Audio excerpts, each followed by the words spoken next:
When I was about 13 years old, bowling was a regular activity for me and my group of close friends, including Jacob, Josh, and Mikey. Every weekend, we gathered at a bowling alley near our house.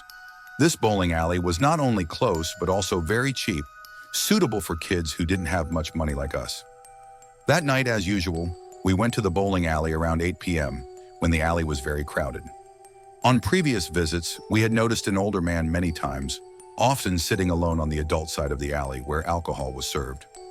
What was strange was that he always walked around the alley, quietly observing people playing, then went back to playing by himself. We nicknamed him Creeper Bob. That evening, after arriving at the bowling alley, we noticed that there was an empty lane right next to us. And to our surprise, Creeper Bob himself came and sat right next to us. He started chatting with us, mostly about how to bowl, but every word he said only made us feel uncomfortable and uneasy. At one point, he even touched me, trying to give me instructions on how to throw the ball, even though I didn't ask for it. He then confessed that he had been watching us from afar and decided to come over today to introduce himself. This sent a chill down our spines. We felt so uncomfortable that we decided to leave the bowling alley earlier than planned and went to a nearby pizza place to eat. When we left the pizza place, Jacob and Mikey went in a different direction, leaving Josh and I alone to walk home. As we passed a deserted road, suddenly an old SUV, which appeared to be a Ford Explorer, began to follow us. Feeling uneasy, we started to speed up. The car suddenly stopped beside us, and the window slowly rolled down. Just as we had expected, it was Creeper Bob. He offered us a ride home, but we immediately refused. Realizing that he couldn't convince us, he suddenly parked the car on the side of the road and got out. Josh and I decided to run straight home without looking back. When we reached the intersection, we said goodbye to each other and I continued running home. When I got home, I ran around to the back to get the spare key hidden in the garage. But as I opened the back door, I heard hurried footsteps behind me. Before I could turn around, a large hand covered my mouth and another arm wrapped around my neck, trying to pull me into the house. I struggled and shouted for my dad. In the chaos, I could feel the person hesitate. Finally, he let go of me and ran into the darkness. I immediately ran up the stairs and shouted for my dad. After hearing what I had said, my dad checked the entire backyard but found no trace. The next morning, we reported the incident to the police, but unfortunately, the bowling alley refused to provide the security footage. Although there was no concrete evidence, I was convinced that the intruder was Creeper Bob, who had been following and haunting us all this time.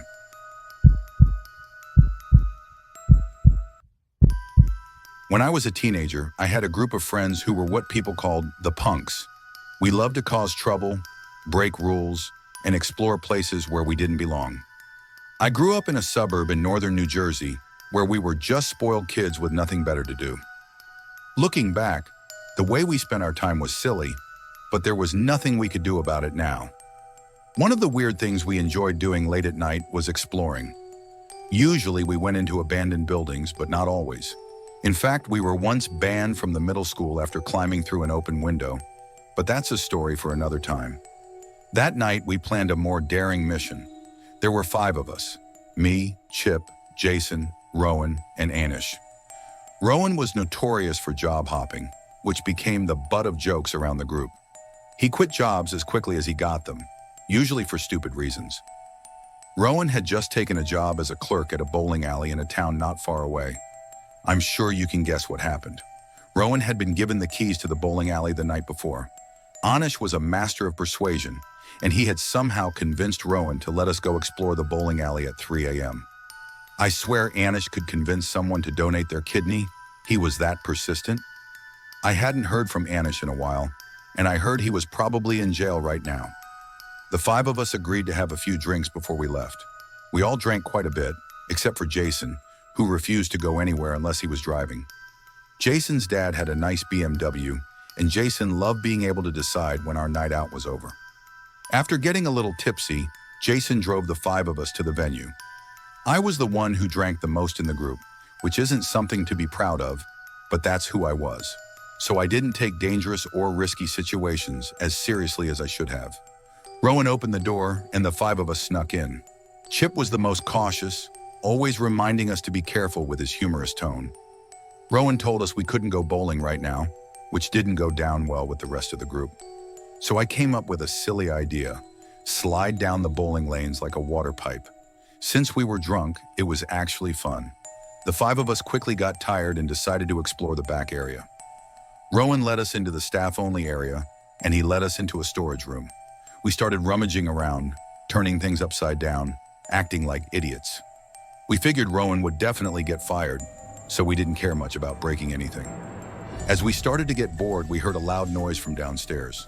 The five of us stopped and looked at each other. Jason, the only one who was sober, asked if there was a basement. Rowan was as shocked as we were, saying he had never heard of one. Anish was excited, eager to continue exploring. Chip was worried, saying we might get Rowan fired. As we were quietly debating whether to search the basement, Jason spotted a small rug in the corner of the room, and underneath it was a hatch. The atmosphere in the room changed immediately, becoming much more tense. Although we had found the entrance to the basement, the noise we had heard was still unexplained. I guess none of us really wanted to go down there, but Jason decided to open the hatch and shine his phone light into the darkness. Without another word, he started to climb down.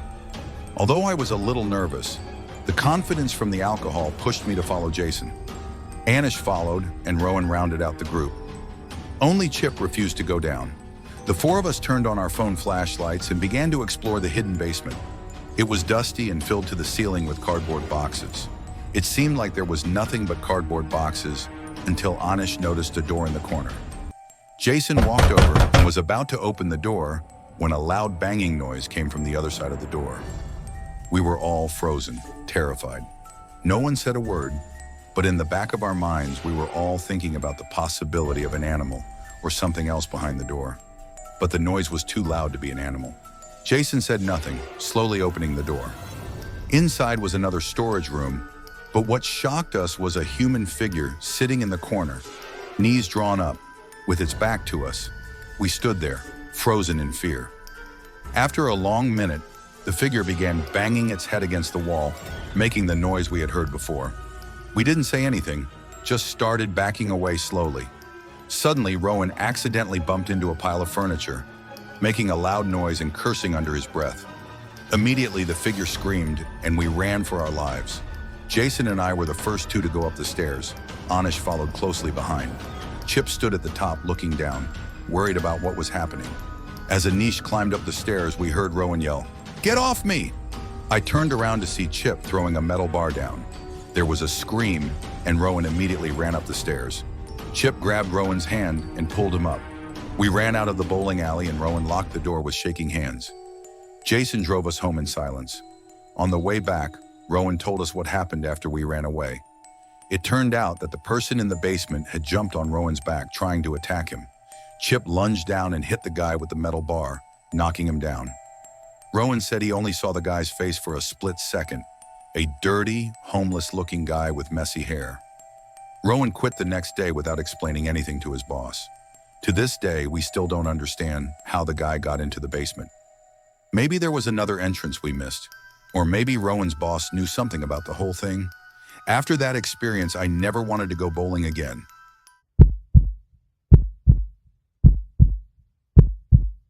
I used to work at a small hotel in my hometown, a place I really regret ever working at. The town was devastated by a huge hurricane a few months ago. Many houses were badly damaged, and most of the residents had to move elsewhere. The hotel where I worked was about a 20-minute walk from my house. I won't reveal the name of the town or hotel because I don't want to get involved.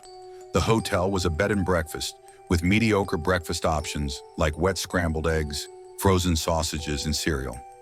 After the hurricane, the hotel was quite busy because many people had to stay temporarily due to damaged homes. But after that, the place became eerily quiet, even quieter than before the hurricane. I always worked the night shift from 6 p.m. to 2 a.m. Then someone else would come in and they would work until 10 or 11 the next morning. During my shift, I could tell how many people were staying at the hotel. There were only about 9 rooms occupied, which wasn't a lot, and sometimes I wouldn't see anyone all night. There was a small staff break room in the back of the hotel, which had a coffee maker, a refrigerator, a dining table, and a few sofas. The staff restroom was also located here.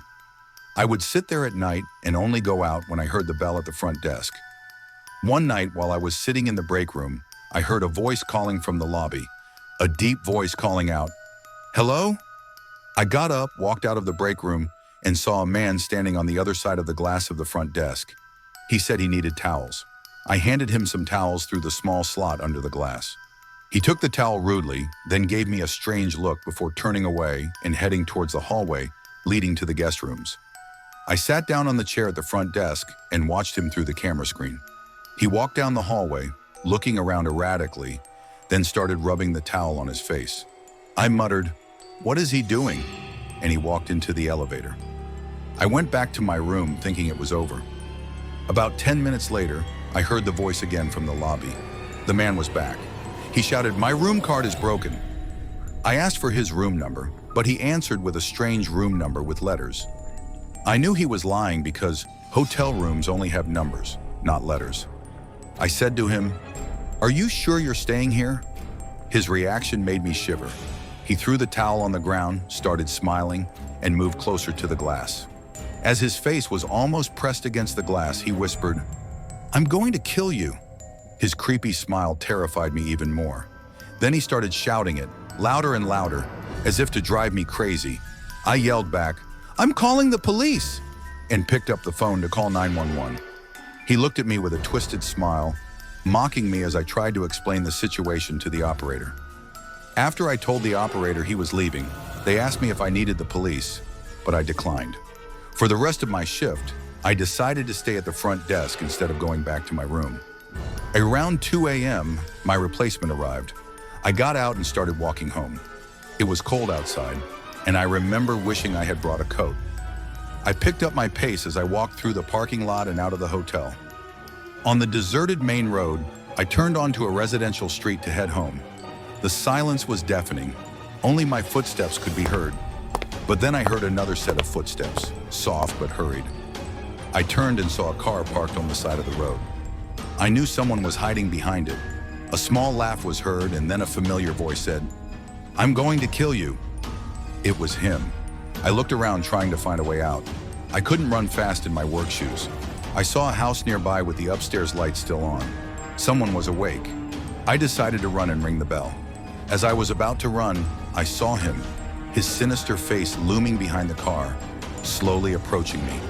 I screamed and rushed toward the house, calling for help as I ran. When I got there, I rang the bell repeatedly. He grabbed me from behind, started choking me, and whispered in my ear, "Die." In that moment, I thought I had no way out. But as if by magic, the door opened. A man shouted, "Hey!" causing him to let go of my hand and run away. The kind man helped me up, took me inside, gave me water, and called the police. I told the police the whole story, and they collected data from the hotel's security cameras. I was called to the police station to identify him in a lineup. But when I looked at each person, I couldn't identify him. To this day, I still don't know if I made a mistake, but hopefully that person is not out there, endangering anyone else.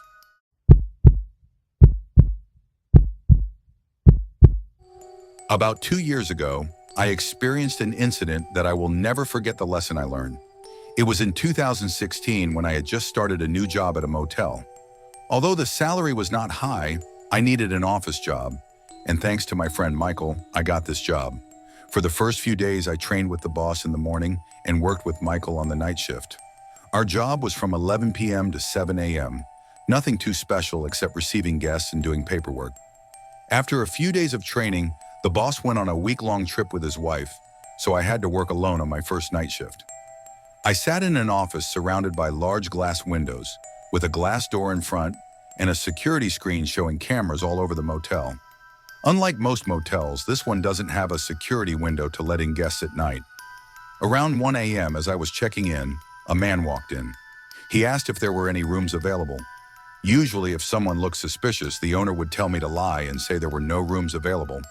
But he seemed normal at the time, so I agreed to let him in.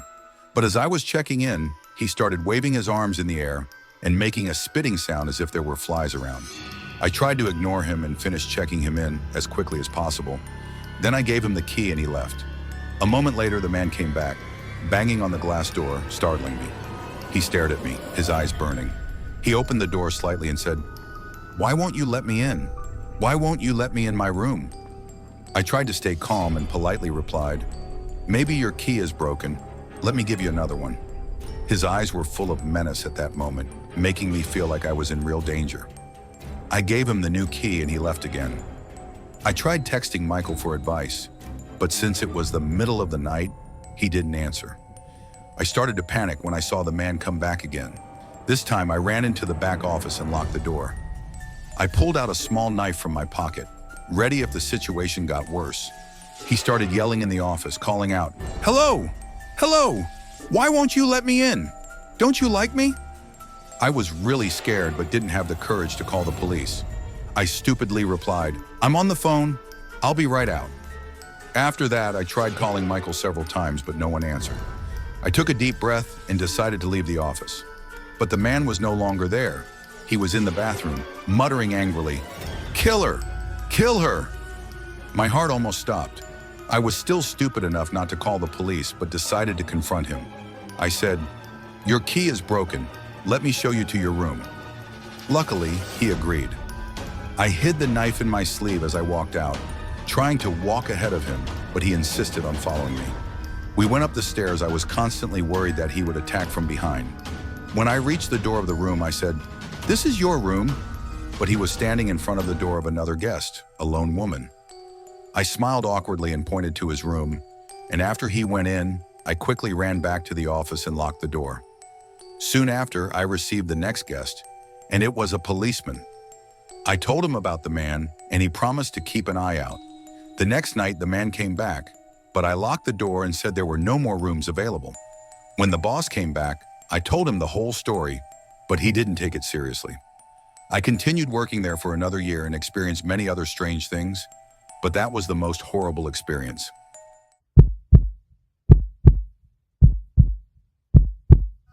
I love summer more than any other season, and it's something I'll defend to the death.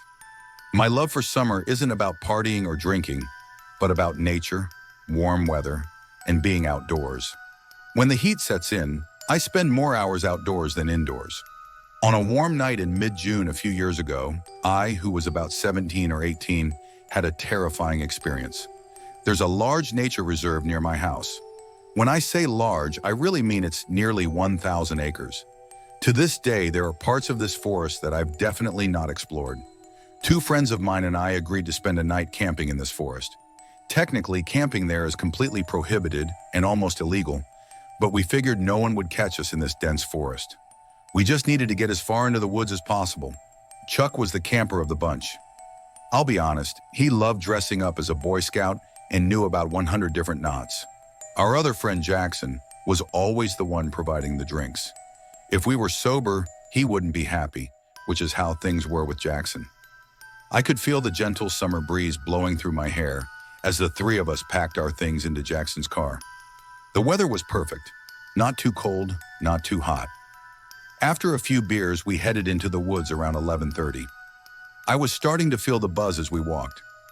Chuck always carried an industrial flashlight, so the darkness of the woods wasn't an issue. As much as I love the outdoors, walking through the dense forest at this hour was a little scary, even with Chuck's flashlight. After about half an hour of walking, we found a small flat clearing that was perfect for setting up camp. Following Chuck's instructions, we set up the tent and set up the chairs. Chuck continued working on the fire, and after a few minutes, we had a pretty steady fire. Jackson pulled out another beer and started playing music from his JBL speaker. The atmosphere was perfect, and we sat there talking and drinking beer for about 2 hours. As we were about to take a break, I heard a strange whistling sound from behind us. The whistling sound was so sudden and deafening that it almost made me jump out of my seat, shifting from a dreamy state to a state of high alert. The sound was unlike anything I had ever heard in the woods. It was extremely loud but echoed from afar. Jackson quickly turned off the speaker, and the three of us looked at each other with worried eyes, no one daring to say anything. I could feel my heart pounding in my chest. We sat in silence, listening to every sound around us. Strangely, the woods seemed quieter than when we first arrived, as if all the sounds of nature had been silenced. I tried to remember the whistling sound. It sounded like the whistle you would hear at a football field. Chuck whispered that we should pack up and leave immediately, but Jackson and I disagreed. We were afraid that if we moved at this hour, we might run into whoever or whatever was making the whistling sound. We decided to wait a little longer to see what would happen. I was about to put out the fire, but Chuck stopped me, saying that the fire would help scare away dangerous animals. It was then that I realized the gravity of the situation. We were miles away from any human settlements at 3 a.m., and there was some mysterious entity somewhere in the darkness. We continued talking, but this time in hushed tones and without music. I don't think either of us felt safe sleeping at that moment. Suddenly, I saw a small object fly over Jackson's shoulder and fall straight into the fire. It was a firework. I screamed in panic as it began to crackle in the fire. Chuck jumped out of his chair and ran into the darkness. Jackson and I followed, leaving all our belongings behind. We ran until we were exhausted, and Jackson bent down to vomit. Chuck turned off the flashlight, and the three of us stood there panting, trying to hear if anyone was following us. But there was no one. I had never felt so scared. Who would do that? We had to decide what to do next. Jackson wanted to leave the woods immediately and never come back, but Chuck didn't want to leave all his camping gear behind. Besides, the fire was still burning, and there was a risk of starting a forest fire. Finally, I agreed with Chuck that we should go back and check. Chuck, with his excellent sense of direction, led the way back to the campsite. As we approached, I could see the glow of the fire. However, before we could get any closer, Jackson put his hand on my shoulder and pointed forward with a look of horror on his face. I strained my eyes and saw three people sitting silently on our chairs like statues. One was facing us, with his mouth open, looking dead. We stood there frozen, not daring to move. They didn't speak, didn't move. I felt a cold fear spread through my body. We decided to retreat, but when Jackson tripped over a rock and cursed, the firelight suddenly went out, as if someone had extinguished it. We didn't hesitate any longer, turned around and ran like crazy. We didn't stop until we were out of the woods and in Jackson's car. No one spoke all the way home, each lost in his own thoughts.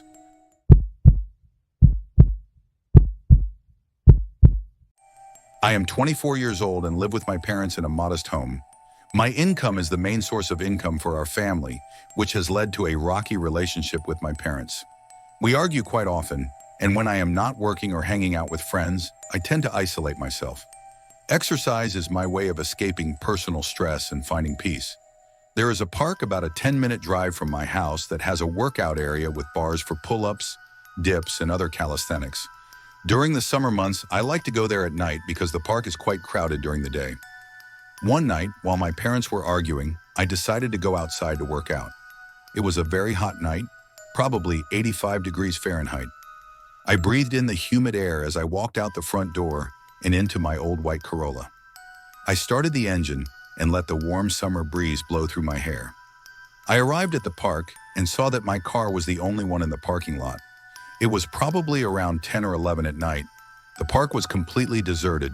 I started doing pull-ups, not counting them, just doing them until I was exhausted, then resting and repeating them a few times. Halfway through, while I was resting to stretch my arms, a strange feeling came over me, and my instinct made me turn around. Standing just a foot away from me was a tall, ragged-looking man. I screamed and jumped back about 5 feet. He laughed loudly and apologized, saying he didn't mean to scare me. His appearance and demeanor were strange, as if there was something wrong with him. I asked him why he was standing so close to me, and he said he lived here. He explained that he often saw me working out here and asked if I could show him how to work out. I'm not a confrontational person, and especially in situations like this, I really just wanted some peace and quiet. I was embarrassed but politely said that I just wanted to do a few pull-ups and then leave. I went back to working out but could still feel his eyes burning into the back of my head. I didn't know what to say or do, but then something really strange happened. As I was about to finish my workout, I heard him mumble my full name. My blood ran cold as I jumped off and backed away slowly. I asked him shakily, "What?" But he didn't answer, just looked at me with a crazy smile and wide eyes. I felt a terrible feeling in my stomach, like something bad was about to happen. Without another word, I decided to quickly walk back to my car and leave. I felt him staring at me as I left, but luckily he didn't follow. Before I left the park, I took one last look back and saw him hanging from the bar, trying to do pull-ups in the exact same position I had just been. I left the park without looking back. On the way home, I wondered if I had misheard my name. I tried to forget about it and finally fell asleep. The next morning, I woke up early to go to work. I work in construction and have to get up well before my parents wake up. I was the first to notice the unmarked envelope on my doorstep. It was addressed to me. I held the envelope and thought I would read the contents when I had time. It was another hot summer day and I took an early lunch break to cool off. I sat in my car eating a homemade sandwich and decided to open the envelope. I didn't know what to expect, but I never expected to find 10 printed photos of myself. All of them were taken secretly. One was of me in the car, one was of me at work, one was of me working out in the park. I immediately remembered the strange man from the night before and began to feel uncontrollably nauseous. I stared at the pictures in shock as I flipped through them. One was of my house and the worst was a picture of me sleeping from outside my window. I almost choked on my food as tears streamed down my cheeks. I felt unsafe. I reported the serious matter to my boss and left work immediately. My boss was not happy, but I didn't care. I took the pictures and drove straight to the police station. I showed the police the pictures and explained the encounter at the park. I described the man to them, and they said they would investigate. I also told my parents about it, and for the first time in a long time, I actually got some sympathy from them. However, things got worse. A few nights later, around 3 a.m., I woke up to a knock on the door. I didn't dare open it. One day, I found a note taped to my car window with a heart drawn in marker. I went back to the police station to report this, and they said they would open an investigation into the stalker. I haven't heard anything from them, and I think it's hard to build a case without concrete evidence. This happened about a month ago, and I've been on high alert ever since. Since I reported it to the police, my life has not been as peaceful as before. A week after reporting it, I started noticing unusual things around the house. One day I returned home and found the front door ajar, even though I clearly remembered locking it before leaving. The door wasn't damaged, but it looked like someone had tried to force it open. When I entered, I didn't see anything ransacked, but I couldn't shake the feeling of unease. I checked everything in the house, but didn't find anything suspicious. I didn't tell my parents about the door being open because I didn't want to worry them anymore. But I started to be more careful, always locking the door and checking around the house before going to bed. My neighbors also noticed the unusual things and they started to pay more attention to the security in the area. Every night, the feeling of fear never left me. I often lay in bed trying to sleep but couldn't. The sound of the leaves rustling outside or even just the wind blowing made me feel uneasy. I started to sleep with the lights on and the door locked. Sometimes I heard strange noises from outside, and I couldn't tell if it was the wind or someone was sneaking around. Sometimes I woke up in the middle of the night and felt like someone was standing right in front of my door. One evening, while I was sitting on the sofa watching TV, I saw a shadow outside the window. I couldn't see clearly, but it felt like someone was standing outside. I quickly turned off the lights and sneaked to the window to take a look. But when I got closer, the shadow had disappeared. I decided to install a security camera system around my house to feel safer. While reviewing the video recordings, I didn't see anything unusual except that the camera recorded many light movements in the yard late at night. But one time I saw a blurry image of a person standing near the window, very similar to the figure of the man I met in the park. A week later, I received a suspicious package. There was no sender's name, and inside was a videotape. I felt worried and decided to take the videotape to the police station. They confirmed that the videotape recorded me sleeping in my room. They said they would investigate but had no specific clues. The police increased patrols around the area and asked me to provide more information about the man I met. However, due to the lack of specific evidence, they had difficulty determining his identity and motive. As each day passed, I felt more and more insecure and worried about my safety. I feel lucky to have the support of the community and neighbors. They organized spontaneous patrols and kept an eye on the surrounding area. Their support helped me feel less stressed, although the fear did not go away. Although things have stabilized somewhat, I still cannot be completely at ease. I tried to find ways to relax, such as walking in the park during the day, where I no longer felt as scared as before. Although I did not see the strange man again, I continued to be vigilant and prepared for any situation that might arise. My story may not have ended perfectly, but I hope that it can help you understand that vigilance and safety are very important. Always protect yourself and do not hesitate to ask for help from the community or the police when needed.